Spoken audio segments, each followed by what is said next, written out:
కాకినాడ జిల్లా పిఠాపురంలో నకిలీ నెయ్యి కలకలం రేపుతోంది. మాధవ నగర్లోని ఓ ఇంట్లో నకిలీ నెయ్యిని రెవెన్యూ అధికారులు గుర్తించారు. 30 డబ్బాల్లో నిల్వ చేసిన నకిలీ నెయ్యిని స్వాధీనం చేసుకున్నారు. పశువుల కొవ్వుతో నెయ్యి తయారు చేస్తున్నారని హిందూ సంఘాల నేతలు ఆరోపిస్తున్నారు.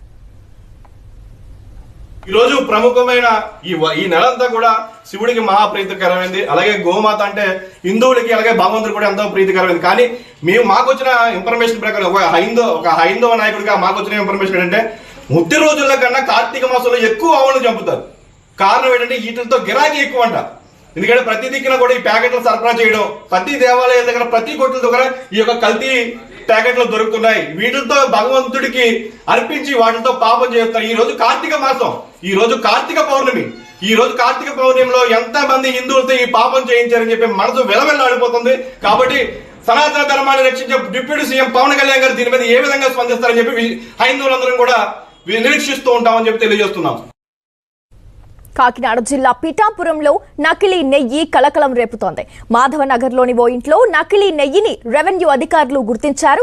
30 డబ్బాలలో నిల్వ చేసిన నకిలీ నెయ్యిని స్వాధీనం చేసుకున్నారు. కేంసానికి సంబంధించి పూర్తి డీటెయిల్స్ మా కరెస్పాండెంట్ రాజు ఫోన్ లైన్ ద్వారా అందుబాటులో ఉన్నారు. రాజు, డీటెయిల్స్ ఏంటి? పిఠాపురంలో మరోసారి ఈ నకిలీ నెయ్యి కలకలం సృష్టిందని చెప్పుకోవచ్చు. గతంలో కూడా ఏదైతే మాధవపురం అనే ఏరియాలో నకిలీ నెయ్యిని గుర్తించి అప్పట్లో సీజ్ చేయడం జరిగింది. 6 నెలలు దాటిన తర్వాత మరోసారి తాజాగా ఇదే ప్రాంతంలో అంటే మాధవపురం నగర్ అనే ప్రాంతంలో ఒక ఇంట్లో దాదాపు 30 టిన్నులు నిల్వ చేసినటువంటి నకిలీ నెయ్యిని అధికారులు గుర్తించడం జరిగింది.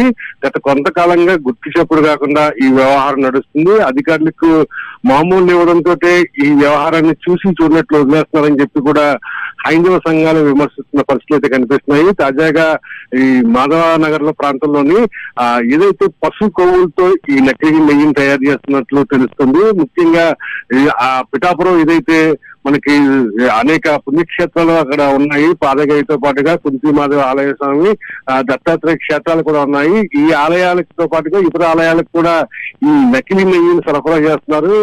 షాపులకు కూడా వీటిని సరఫరా చేస్తున్నారు. పవిత్రమైన కార్తీక మాసంలో ఈ విధమైనటువంటి పాపం జరుగుతుందని చెప్పి హైందవ సంఘాలు అయితే మండిపడుతున్న పరిస్థితి అయితే ఉంది. పిఠాపురం నుంచి ఎమ్మెల్యేగా ఉన్నటువంటి డిప్యూటీ సీఎం పవన్ కళ్యాణ్ మాత్రం దీని మీద స్పందించాలని గట్టిగా కోరుతున్న పరిస్థితి ఉంది. ఎందుకంటే గతంలో తిరుపతిలో నకిలీ లడ్డు సంబంధించి లడ్డులో కల్తీ జరిగిందని చెప్పి ఆయన అనేకమైన ఆరోపణలు చేసి ఆవేశంగా ఊపడం జరిగింది.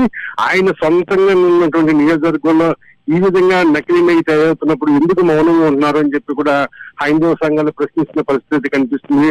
అధికారులు మామూలు మత్తులో జోగడం వల్లే ఇలాంటి నకిలీ నెయ్యిని పశుకోవులతో తయారు చేస్తారని చెప్పి కూడా విమర్శలు వినిపిస్తున్న నేపథ్యంలో మరి అధికారులు ఏ విధంగా స్పందిస్తారు, వీటిని పూర్తి స్థాయిలో కట్టడి చేస్తారని కూడా వేచి చూడాల్సిన పరిస్థితి ఉంది. ప్రస్తుతం అయితే 15 టిన్నులకు సంబంధించి నకిలీ నెయ్యిని అధికారులు గుర్తించారు. తెలిసి ఓకే, థ్యాంక్ యూ రాజు.